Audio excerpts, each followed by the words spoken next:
Ako, ang nararamdaman ko ngayon, happy.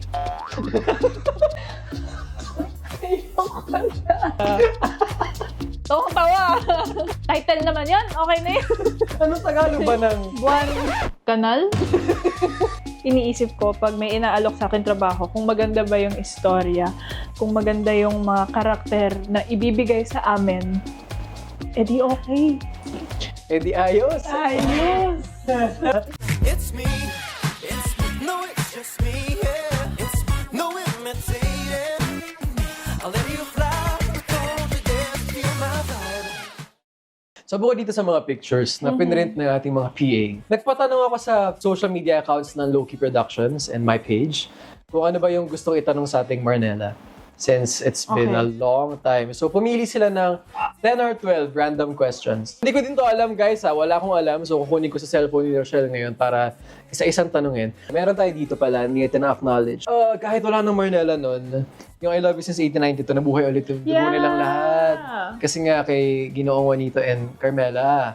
And matagal na may nag-request ng mga adaptation nito. Yeah, I know. Para pabigyan natin lahat ng mga Ginoo at Binibini. Habang sumasagot tayo ng question, dapat pure Tagalog lang. Pure malalim na Tagalog. Pag may nagkamali, ano? Kaya ko yan.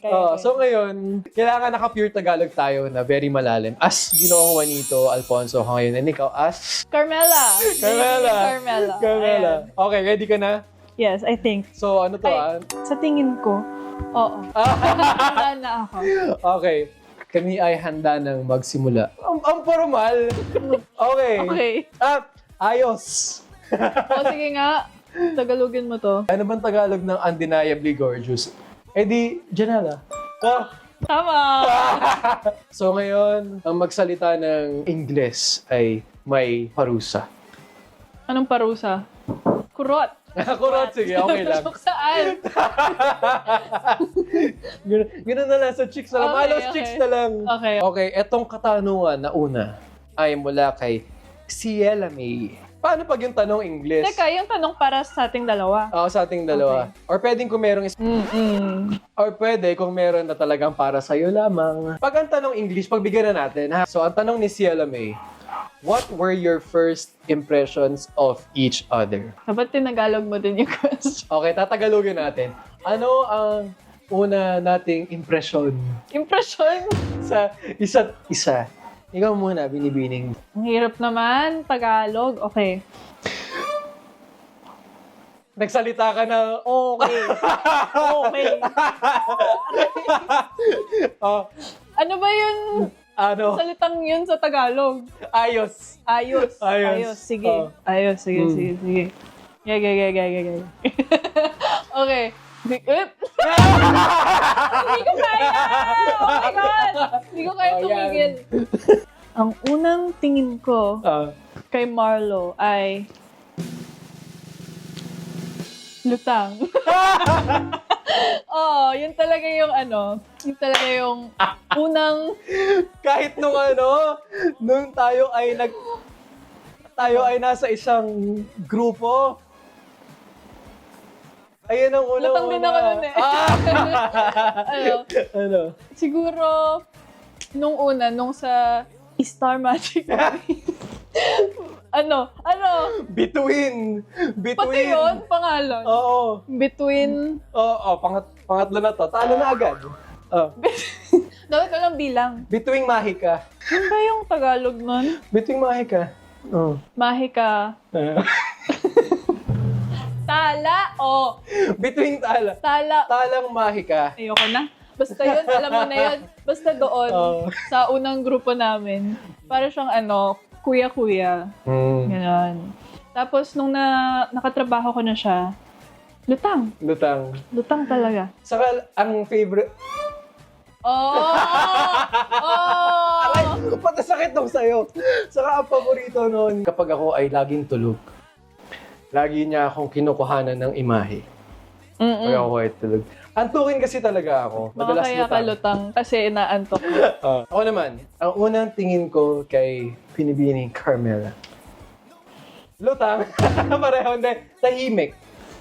Sobrang tahimik niya noong kami ay nasa grupo. Tama naman. Pero nung naging magkapareha kami, meron kasi kaming nakakatawang Ano? personalidad. Kaya mo yan. Biruan at usapan. Hindi kami ganun kaseryosong tao. So, nagkakasundo kami sa part. Alam mo, hindi mo yan Ngayon. kaya. Next! Parang natanggal ko yung, Ano ang ating sunod na katanungan?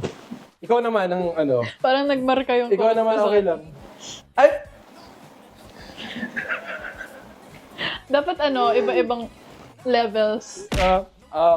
Sige. Okay, sige, Bini. Tell us about your journey as artists. How does it feel to have been a love team once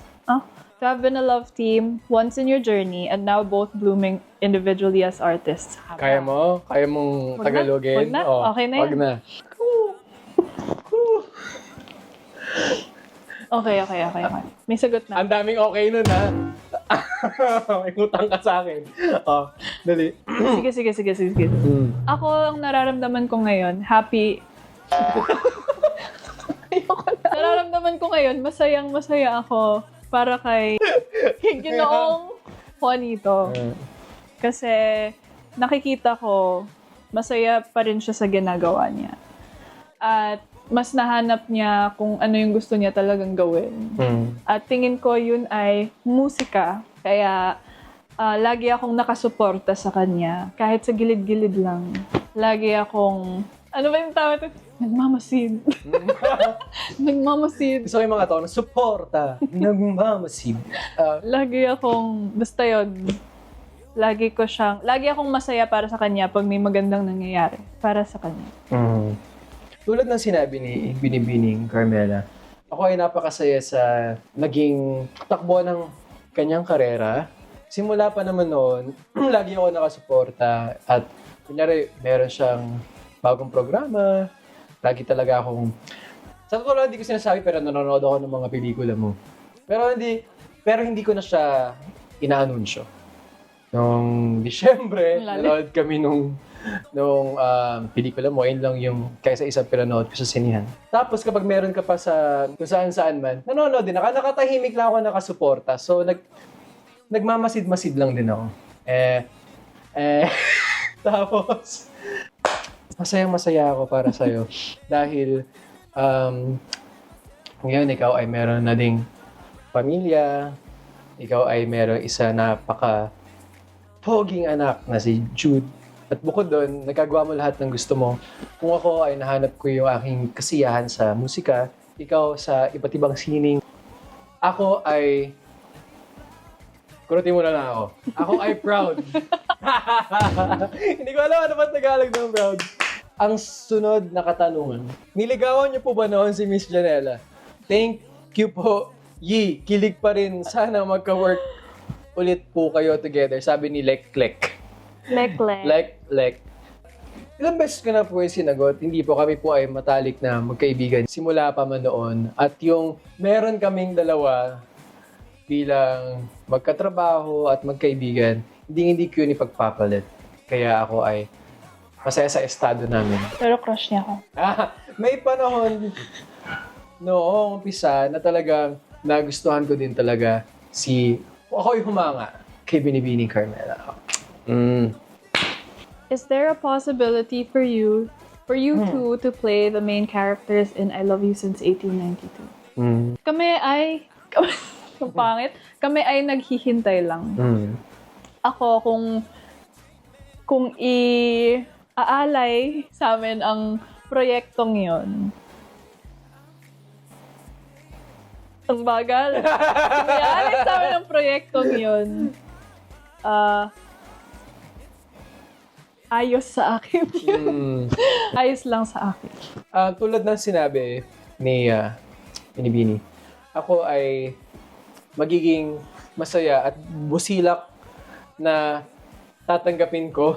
Tama ba yung sinabi ko? Buong puso ko tatanggapin ang proyekto na yun kasi napakagandang istorya. Kaya siya sobrang nagmarkat. Kaya nagulat na lang ako, tinatawag na kami ng ganung pangalan. Dahil naman sa storya ni Binibining Mia. At kung magampanan namin yun, isa siyang malaking karangalan. Kaya sa mga nagtatanong at mga naghihintay pa din hanggang ngayon, malay nyo, hindi naman namin isinasara ang aming mga puso at pagtanggap para sa mahal kita mula pa nung 18 siyam na dalawa. Wow. Wow. Tama ba? Nagawa mo yun. Mula naman kay Millions Barahasa Sismar. Since you were the figure behind the fictional characters in the story of Binibining Mia, the I Love You Since 1892, I am just curious if you two have read the story. If yes, what can you say about the story? Ako po ay nakabasa ng, anong tawag dito? Na,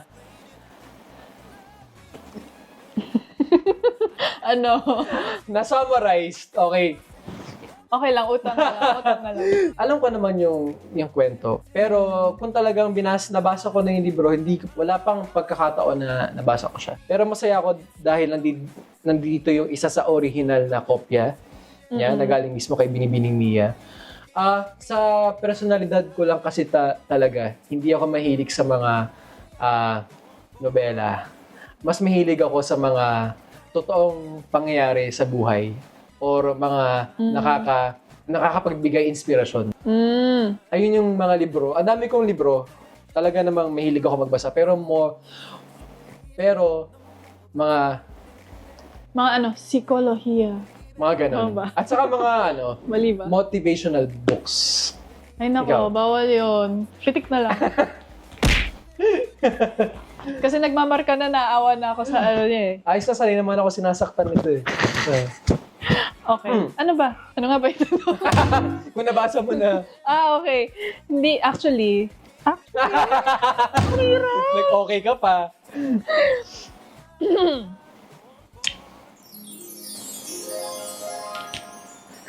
Sinubukan ko siyang basahin. Tapos, nahirapan ako. Kasi, puro Tagalog siya. Tawang-tawa! Sinubukan Nahirapan ko. siya magbasa. Nahirapan akong, parang siguro isang pahina. Pwede bang hilahin na lang? Ganyan na. Ganun. Isang pahina, mga 1 oras ako doon. Kasi paulit-ulit ko siya. Kung anong ibig sabihin, ganun. Nahirapan ako. Kailangan ko pa actually, Ganun na lang. Kailangan may ganun sa... tingin ko, kailangan ko pa magbasa ng mga Tagalog para gumaling ako. Pero kung ako sa inyo, basahin ninyo. Kasi alam ko maganda talaga yung story. Storya. Storya. My question po, hope you can pick. Given your previous on-screen chemistry and long-standing friendship, how did working together enhance your performances and deepen your connection both on and off the set? Alam mo, nagproproseso ngayon sa akin. Kasi nakaprograma ako ngayon na Tagalog. Tama. Tapos English yung mga tanong. Siguro, kumbaga kung paano tayo sa totoong buhay, paano siya nakatulong sa mga naging proyekto natin na magkasama. Tingin ko nakatulong din talaga. Kaya nga hindi namin in-expect. Alam mo, Tagalog nun, hindi namin nakita na talagang magugustuhan ng mga tao yung naging samahan namin dun sa proyektong yun. Be Careful with My Heart. Kaya nakatulong yung talagang magkakilala na kami. Kasi tingin ko, kaya kami nagkaroon ng chemistry. Chemistry. Siyensya. Chemical. Kaya kami nagkaroon nun. Dahil nga, komportable kami sa isa't isa. Hindi siya yung pilit na pakilig-kilig. Para sa akin, malaki yung naidulot ng aming pagiging isa o magkatambal. Dahil kung ano yung mga paraan niya, napapulot namin sa isa't isa. At sa amin namang pagsasama at sa mga proyekto na nagawa namin, binibigay naman namin yung kaya namin. Hindi perpekto, madami yung mga pagkukulang sa amin pagkadating sa pag-acting, madalas bilang kami ay pag-arte bilang baguhan kami. Kaya tulad noon, nakatulong yung aming samahan sa likod ng mga Sa likod ng... Sa likod ng... Lente. Sa likod ng mga lente. Kaya mas naging matagumpay ang aming paglalakbay. Tama.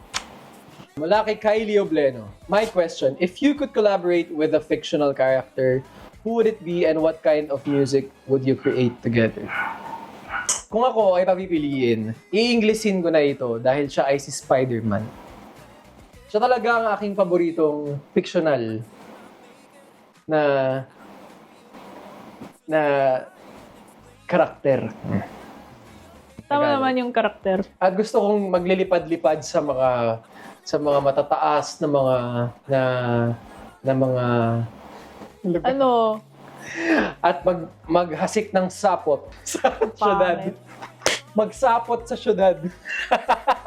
Parang di maganda yun, ah. Pero nakalagay dito kung ano daw ang gagawin naming klase ng musika.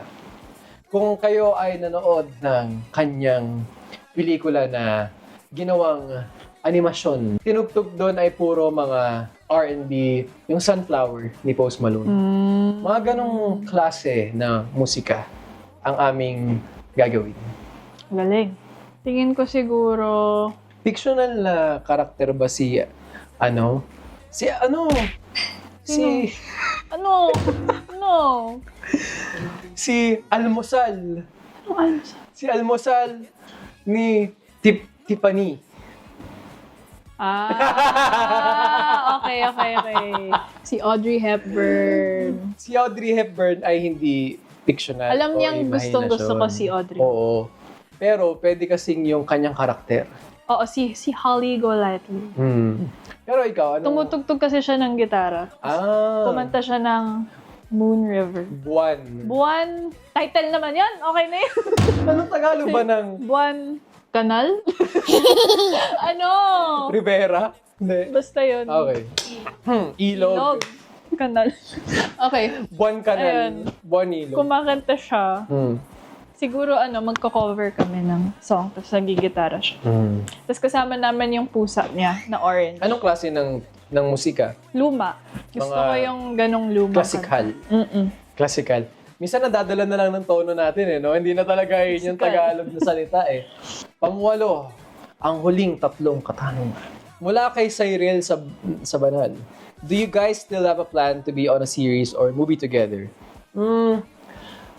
Ang sa akin, wala naman sa amin ng... Hindi naman kami yung nagpaplano. Wala plan. Bukas tayo ay gumawa ng pelikula. Para sa amin... Hindi naman kami. Ayun nga, kami ay kung ano yung i-alok sa amin. Then saka kami ay magdidesisyon. Pero para sa akin, walang problema. Siyempre, ako ay masaya tuwing nakakatrabaho ko si Binibini. Ikaw ba? Hindi ako masaya pag nakakatrabaho ako. Totoo lang, nagpapaka-plastika. Paplastika lang talaga. Ayaw ko sa taong. Alam mo, pareho tayo. No? Ba't ba natin ito ginagawa? Siyempre, game... Ay! Ayoko na ng game na to. Hindi. Siyempre, lagi naman, para sa akin, mas iniisip ko pag may inaalok sa akin trabaho, kung maganda ba yung istorya, kung maganda yung mga karakter na ibibigay sa amin, edi okay. Edi ayos. Ayos! Mula kay Kiana Rojo, is there any chance na mag-compose kayo ng music and sing it together? Oo naman. Sa akin, oo. Pero ito, mas magaling siya magsulat. Kasi nung nasa Be Careful My Heart pa lang kami, nagsusulat na talaga siya ng mga kanta. May isa nga siyang kanta doon na sinulat, kinuwento niya sa akin. Sinulat niya habang nasa Inidoro siya. Lalabas siya ng sama ng loob. Tapos sinulat niya yung kanta. Kaya ako nasulat ang Moo. Ganun. Hindi, M-O-O ang My Only One. Kasi nga, sinabihan ako ng production na magsulat. Di nila alam. Talagang hilig ko magsulat ng kanta simula nung ako ay 8 taon. Gulang pa lamang. Kaya yung M-O-O na yun, dapat siya ay isa lamang extra na ilalagay sa DVD. pero ginawa na siyang parte ng pelikula, ibang pelikula, tapos ng Be Careful With My Heart. Tapos ayun ang kauna-unahan kong naging kanta under Star Music. Kaya kung papakinggan niyo yung kanta, M-O-O, M-O-O. Kasi yun yung ginagawa nila. Magdabas na. Pero, mabilis lang kasi ako gumawa ng kanta. Kaya kong gumawa ng kanta sa loob ng 15 minuto, 30 minuto. At kung gagawa kaming dalawa, sa akin, hindi siya imposible. Oh, no. Pwede talaga. So, tingnan natin. Or pwede din naman akong mag-alok sa Star Music na gumawa ako ng kanta para sa ating dalawa. Gusto ko yan. Pwede din yun. So, Maganda yan kasi alam niya yung mga hilig namin. oo. Kaya, abangan nyo na lang kung mangyayari na iyan. Yes! Yes! At ang ating huling katanungan, ikaw ang magbasa. Ako magbabasa. What kind of roles or genres would you be interested in exploring if given the chance to reunite? Kaya bilang ito na ang ating huling katanungan, laliman na natin ng husto ang ating katagalan. Sa aking pananaw, ano bang hindi pa natin nasusubukan? Ayoko mag-action. Ayoko nang. Nasubukan na namin Patawa, magpakilig, mag-iyakan. Nasubukan na din. mag-iyakan na. Katatakutan, ang unang-una nating pelikula. Pati yun, nasubukan na rin namin. Ano bang mga natitira? Mahilig ako bilang ito isang kategorya, mahilig ako sa suspense. Hindi naman talagang horror, pero suspense. Pwede. Pero ayoko ng ano. Labanan. Okay sa akin umulit ng isang romantikong nakakatawang teleserye or pelikula. Pero tingin ko mas bagay sa personalidad naming pareho. Yung magpapatawa kami. Oo. Ganon. Para kasing yung Oh My G, mas seryoso tayo dun eh. Oo. Mas seryoso. Lalo ako, yung karakter ko doon, sobrang seryoso laging, ay ganun. Sa ginakaalalay kay Sophie, okay ka lang ba? Ayaw ko nung ganun. Kasi parang, mas masaya siguro kung isang tulad ng K-drama. Ganun na ang atake. Na may pagka-romantiko na komedya. Tingin ko kaya natin yun. Yung parang aso't pusa, yung nagbabangayan palagi. Tama. Sana, ako naman yung mayaman, no? Ikaw naman yung mahirap. Lagi na lang ako mahirap eh. Maniniwala ba kayo na Maniniwala ba kayong mahirap po? Sana ako naman yung nang-aapi-api, tapos ikaw yung inaapi-api, no? O sige, pero English ka buong It's... Ayos lang. Ayun na ba ang iyong kasagutan? Ayun Mayroon na. ka pa bang gustong idagdag? Ayos na yun. Ayos. Okay, masaya na ako. Okay na. Yay. Ang hirap nun Ang hirap Hirap. ng purong Tagalog Kung nakaisip na. You know, as I grew up in the States. Oh my God. Tawagin naman natin ang ating dalawang PA. Daming Marnella Fever. Manila Fever, thank you sa mga props na padala. And of course, shoutout sa dalawa nating Marlos World admins dito sa likod, si Rachel and Rochelle. Thank you. And of course, I just want to say thank you, Janela, for guesting on my show, Loki course. 90s. It's a pleasure to have you, and I missed you. So, it's nice to see you again. And, Thank you. and baka meron kang gusto i-promote. Yes, first of all, thanks for having me here. Na-miss din kita, in fairness. First, I want to thank everyone who supported Hey You. Thank you so much sa lahat ng nakinig, nakistream sa YouTube. And if hindi nyo pa na-watch yung music video, I hope you guys watch it. I swear it's worth your time. Thank you sa lahat ng pumunta sa gig namin. We really, really had so much fun. And yeah, we hope you support our individual projects din, of course. Our music, my music, his music. I've been working on my album and I'm gonna release it soon. So, hope you guys stay tuned. Thank you guys. Thanks for being there. Yeah. Guys, hindi pa dito nagtatapos because we're gonna perform for you all. So, abangan nyo din yung aming kakantahin na original and pop. Laging mananatili sa labi. For live. And before that, we actually have a token, of course. Yay! Forever. Bilang ikaw talaga yung isa sa mga unang masusuot nito. This is for you. Orange style. Perfect. Ayan I yung miss mga orange bago style. natin. Thank you so Mga much. evil eye something. Ay, gusto ko yan. Wala pa akong evil. Para sa mga anti-negativity. It's red. Oh, I love this. Right? It's nice, no? Thank you. We are Marnella and thank you for watching Low-Key 90s. Thank you, guys.